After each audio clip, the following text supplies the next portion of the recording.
Nothing ventured, nothing gained when it comes to supersizing and growing your business. Horne-Ellstrom here.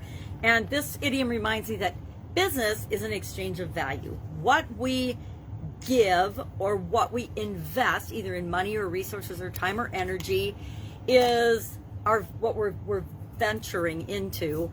And what we get back in return in value or gain is what business is all about. Now this idiom, this expression, I know we've talked about this one before in the last 1100 or so idioms, but with looking at it in a little bit new light, in the light of 2022, what does it mean? It, of course, is from a French proverb that was translated into English later on, but it appeared in French in the 1300s. It's very, very old. Geoffrey Chaucer used it in one of the Canterbury Tales, the Reeve's Tale, and that was in like 1374. And then in the 1500s, I think it was 15,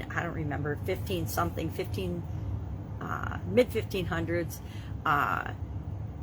John Haywood had it in his collection. I think it was 1546 or something, of English idioms, right? So idioms that have been translated into English. And it took on the meaning of what you put into something is what you get out. If you don't put anything into something, you're not going to get anything out. You know, if you don't take risks, you're not going to achieve anything, was basically what it was saying. And I got to thinking about this, and I believe personally that risk is relative.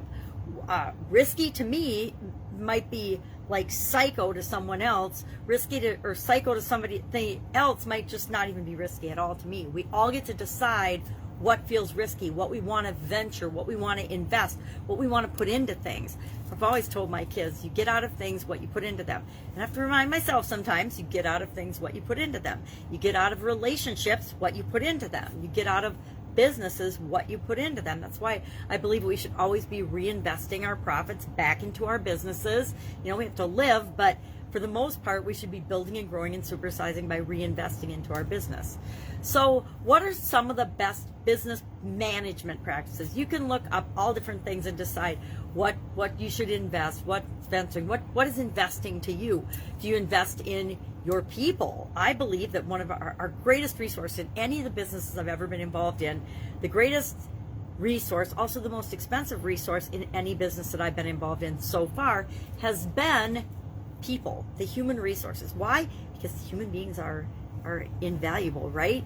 They come with knowledge and wisdom and mental capacities that things and other resources just don't. So what are the 8 best business practices? I don't remember who these were from, and I'll comment on a couple of them. But number 1, best business management practices, not just best business overall practices, but best business management practices. 1, engage your workers. We need, since they are our most valuable resource, we need to include and invest in the people that are part of our organization. I personally believe that personal development, personal growth, making sure that they're getting their needs met and what they want. My job is to support the people that work in my organizations. So engage your workers in the business, involve them in the business, communicate. Reward effort. I say reward results, but also reward initiative and effort, because we all make mistakes. Everything we try doesn't work out, and we want to reward people for being willing to show initiative and go out on a limb and take risks in our organizations. Be vulnerable, be yourself. We're doing a whole year challenge on being you and a better, ever improving version of yourself in just on my page, Sharon Horne-Ellstrom page. I haven't decided where it's going to be yet, but for right now it's housed there. Stay committed to what it is that you're creating, the business that you're growing and creating. Seek clarity, seek to understand, but always be clear in your communications and make sure you're clear on what people are communicating to you. Create cultural cohesiveness, which is one of the biggest challenges in many of the businesses that I work with, because as businesses grow and as they grow fast and supersize, we get pockets of different cultures arising in some of the organizations if we're not careful. Focus on team effort and on team results and rewarding teams, etc. Hold regular meetings, separating tactical and strategic with respect to your meetings. Now, I would talk about things like setting the example, personal development, investing in your people and their career and personal development, etc. But it's a pretty good list to get us started with nothing ventured, nothing gained when it comes to running and building and supersizing our businesses. Love to know how you've experienced this particular idiom. I've experienced this idiom and expression in a lot of different ways, a lot of different businesses, a lot of different industries over my career.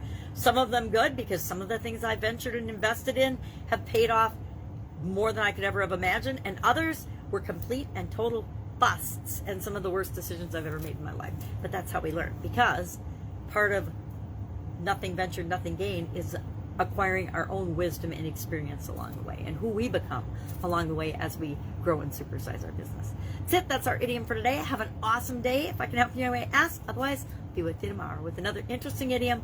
What does it mean? Where does it come from? How might you use it to grow and supersize your business right now? Take care. Bye.